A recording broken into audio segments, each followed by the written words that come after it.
Harlem, 112th Street, 1989.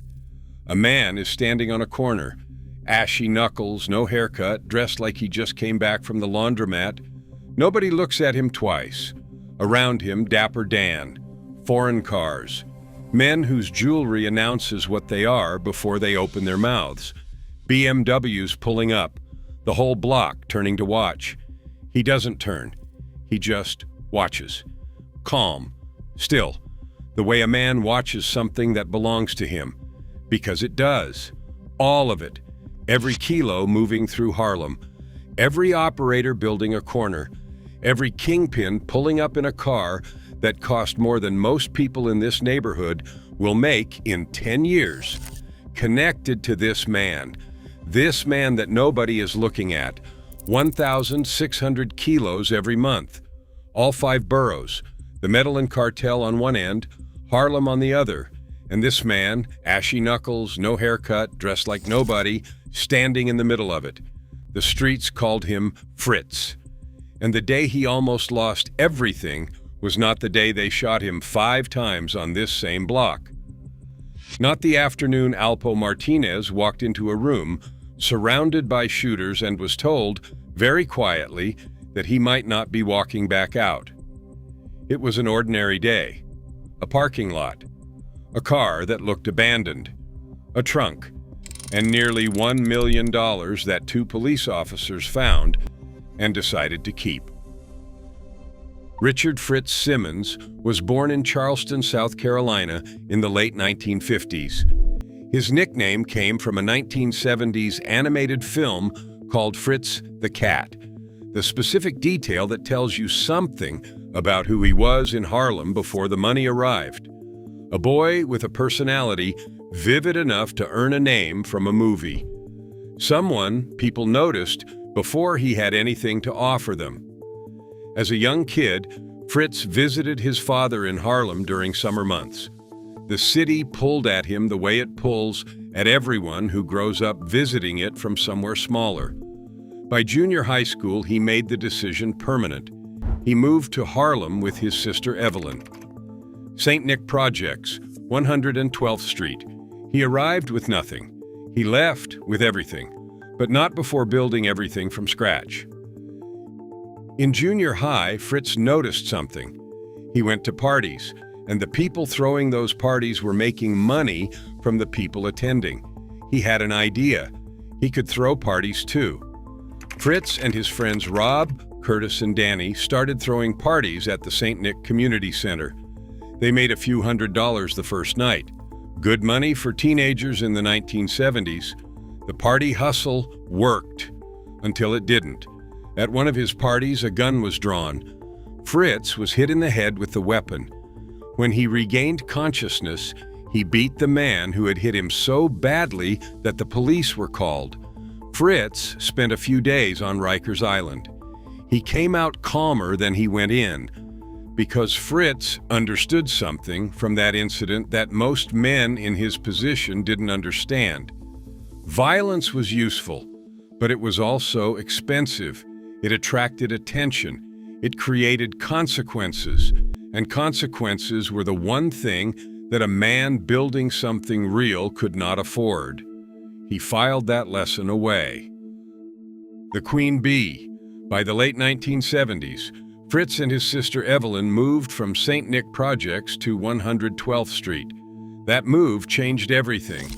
Another resident of that building was a woman that Harlem knew by one name, the Queen Bee, Joan Moreland, the first black woman to purchase kilos of heroin directly from the Lucchese crime family, not buying from an intermediary who bought from the Lucchese's directly. Walking into rooms with Italian organized crime figures and negotiating prices and quantities the way that men twice her size and decades older struggled to do. Some people in Harlem said she was larger than Nicky Barnes. Nicky Barnes, the man whose face was on the cover of the New York Times Magazine. The man whose notoriety triggered a personal order from President Jimmy Carter to dismantle his operation. The most famous Harlem drug figure of his era. Some said Joan Moreland was bigger. Fritz met her through her nephew, whom Fritz began helping to sell heroin. The Queen Bee saw something in the young man from Charleston immediately. She took him under her wing, made him her mentee. And Fritz, who had been absorbing lessons his entire life, who had come to Harlem specifically to learn what the city had to teach, absorbed everything she knew. Then he applied it. He was working with a friend on the block when he had an idea that nobody had tried before. Give the heroin away, free, just for a day, just to attract customers, just to let people know that what they were selling was real, was the best, was worth coming back for. Less than a few hours later, 100 to 112th Street had customers lined up that had never been there before. The line doubled, then tripled. Within days, their weekly profit went from $10,000 to over $60,000. As teenagers, in the late 1970s, $60,000 per week before Fritz was 20 years old. Other dealers on the block watched what Fritz was doing. They grew respect for him the way you grow respect for someone who outworks and outthinks everyone around them. Then they joined him. Fritz was moving so fast, he outgrew the Queen Bee and her Connect. She introduced him to a new one. This Connect gave Fritz bad product, deliberately cutting the quality to keep him in debt, to keep him dependent, to prevent a young man who was clearly going to become something enormous from becoming it too fast. Fritz recognized the play immediately. He told the Connect, "Once I pay you, our business is done." The Connect sent shooters. Fritz was shot 5 times on 112th Street. He survived hours of surgery, numerous blood transfusions, and was relocated to his mother's house in South Carolina to recover. He came back. When Fritz returned to Harlem, he came back different. Not broken, not cautious in the way that surviving a shooting makes most men cautious, focused. He had contacts now that operated on a different level from anything the Queen Bee had introduced him to. He was being supplied directly from the Medellin cartel, the most powerful cocaine organization on earth. Pablo Escobar's organization, the source that everyone in New York's drug trade was downstream from, filtered through layers of intermediaries who each took their percentage and added their markup. Fritz went to the source. $6,000 profit per key to start. He gave it all away on consignment, not because he was generous in the naive sense, because Fritz understood an economic truth that most operators in his position never grasped. The richest man in any market is not the man who holds the most product. It is the man who moves the most product. And the man who moves the most product is the man who has the most operators working beneath him, each of them selling, each of them generating returns, each of them coming back because the product is the best and the prices are fair and the arrangement is one that creates millionaires. Fritz was creating bosses. That was his specific genius. He started operators small, a few keys on consignment, enough to build a customer base, enough to prove they could move it and pay him back reliably. Once they proved themselves, he scaled them up. Multiple kilos, more consignment, more trust. If they failed, if they ran off, if they spent the money, if they couldn't pay, he had an enforcer named Chuck. Chuck didn't kill people for delinquent payments.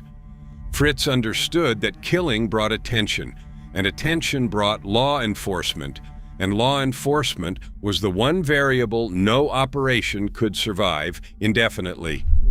Chuck sent messages. A visit from Chuck was usually all that was needed. The word that Fritz gave on credit, that his product was 99.9% pure, that you could stretch it and still have the best product on your block, spread through all 5 boroughs the way that quality always spreads. All 5 boroughs: Bronx, Brooklyn, Queens, Staten Island, Manhattan, Harlem, Spanish Harlem. The Dominicans in Washington Heights. Every major player in New York City's drug trade in the 1980s was connected to Fritz, 1,600 keys per month. The Membersonly account described it with a specific reverence.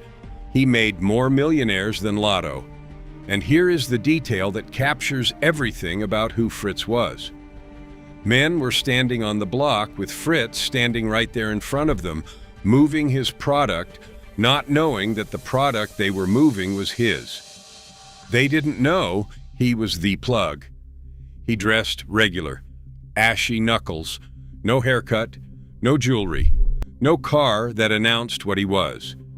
The most powerful drug figure in Harlem looked like he was one of the workers. That was intentional. He never allowed flashy cars on 112th Street. If you came to do business, park the flashy car somewhere else. Don't bring that type of noise on his block. The book, The Harlem Plug, described him precisely. A one-man syndicate, no partners, no gang ties, well protected because of his association with the Colombian cartel. One man, 1,600 keys per month, supplying all 5 boroughs. In 1985, Fritz opened a nightclub, the Uptown Garage, 127th Street and Convent Avenue. It became the hottest spot in the city. Young hustlers pulled up in what witnesses described as spaceships, BMWs, Mercedes, Porsches. The interiors, designed by Dapper Dan, the Harlem designer who was putting MCM, Gucci, and Louis Vuitton on the interiors of cars when the legitimate fashion world was still refusing to license their logos to black customers. If it was foreign, young kids in Harlem were pulling up in it.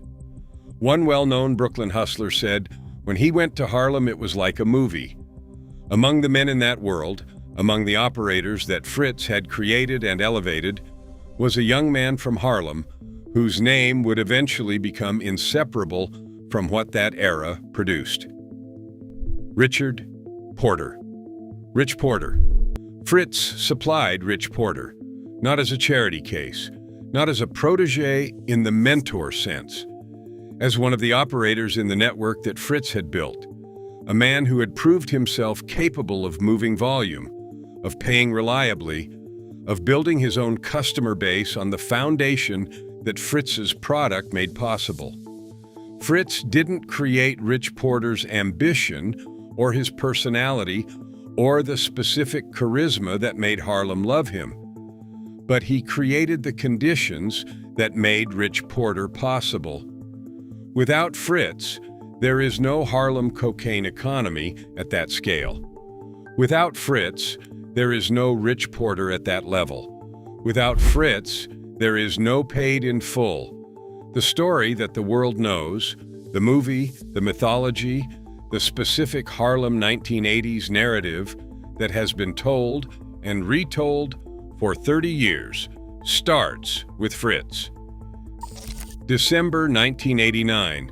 Rich Porter's 12-year-old brother Donald is kidnapped on his way to school. Harlem stops. Rich goes to Fritz, his connect, his supplier, the man who had built the network that made Rich's operation possible. Fritz didn't hesitate. He gave Rich a Louis Vuitton bag, inside close to $200,000 in cash, and 30 keys of cocaine. A gift. Free. Nothing owed. Nothing expected in return. The street value of 30 keys in 1989 was approximately $690,000. Fritz gave Rich close to $900,000 worth of money and product as a gift and told him one thing: get your brother back and get out of the game. He saw what was coming. He understood the heat that the kidnapping of a 12-year-old child was going to bring to Harlem. The law enforcement pressure, the media attention, the specific kind of scrutiny that destroyed operations that had survived everything else. He told Rich to take the money and disappear. Rich took the bag, but he didn't disappear. He gave the 30 keys to Alpo. Alpo sold them in D.C. When Fritz found out, he set up a meeting. 131st Street, Madison Avenue, the east side of Harlem. Alpo arrived. He didn't know what was waiting for him. Fritz, his top earner ace, and numerous shooters placed outside around the store and the block. The order was specific. If Fritz does not walk out of that store, Alpo and everyone he came with do not walk out of that store. The conversation inside was heated. Alpo said the words that told Fritz everything he needed to know about who Alberto Martinez actually was. Dead men can't pay, referring to Rich. Fritz didn't like Alpo's flashy character, had never trusted it, had specifically refused to do business with him, because a man who needed to be seen was a man who couldn't be controlled. He let Alpo walk out because dead men can't pay, and Alpo owed him. But he never did business with Alpo Martinez again. It was an opportunity Alpo missed. The same period, the same informant who would eventually lead cops to Fritz's car was moving through Harlem's underground like a ghost. Nobody knew who he was, but he was connected to everyone. Fritz, Rich Porter, the major players whose operations were built on top of each other like floors in a building, each one dependent on the ones below. The informant knew the patterns. Fritz switched cars constantly, played his rearview mirrors, circled blocks, took different routes every time. He was the most surveillance-conscious operator in Harlem, a man who had built 1,600 keys per month, in part by being impossible to follow. But the informant did not need to follow him. He knew the parking lot. He knew the car. He knew the money would be there. The cops arrived before Fritz could react. They asked for the keys. He gave them. They opened the trunk. $1 million. The officers did not log the evidence. They took the money. They gave Fritz his car keys back and left him standing in the parking lot in Harlem with nothing. Fritz smirked, stayed calm, memorized their faces. He had cops on payroll. His mind was already working through who these officers were and what his own network of law enforcement contacts could tell him about them. The loss did not break him, did not flinch, did not panic, did not cooperate, because nearly $1 million for the man receiving 1,600 keys per month from the Medellin cartel was a loss he could absorb. What he could not absorb was the knowledge that someone close to him had made it happen. Connect the dots, Membersonly said it directly. Fritz loses almost $1 million to dirty cops. A couple weeks later, Rich Porter is stopped by police. $80,000 and his car taken. Same informant, same period, same network being systematically robbed. The cops were not the only criminals in Harlem in 1989, 1991. Fritz was planning to exit. Real estate. The building he had bought on 119th Street. The properties he had been acquiring. Legitimate assets built from the money that 1,600 keys per month generates when a man is disciplined enough to convert it into something that outlasts the game. He went to prison. 3 months later, his enforcer Chuck was murdered. 3 months after that, Fritz became ill, losing weight, in and out of the hospital. The specific deterioration that Harlem watched with the specific grief that communities reserve for men who have taken care of them. Because Fritz had done that. He paid rent for people, covered college tuition, gave money to help people start businesses, helped them purchase homes. He threw thousands of dollars out the window on 112th Street in the final months, as if he could feel what was coming, and the money did not matter anymore because he still had millions, and the time to spend it was running out. The Colombian cartel member came to the hospital, not as a business associate, as a friend. He sat beside Fritz and wished him a speedy recovery.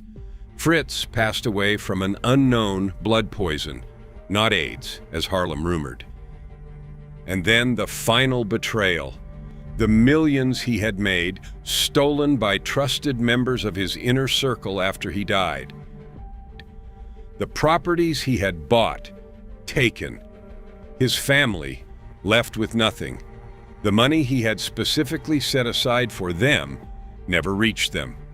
Fritz built an empire that made more millionaires than Lotto. He created the conditions that produced Rich Porter and AZ Faison and every other operator in Harlem's most famous era.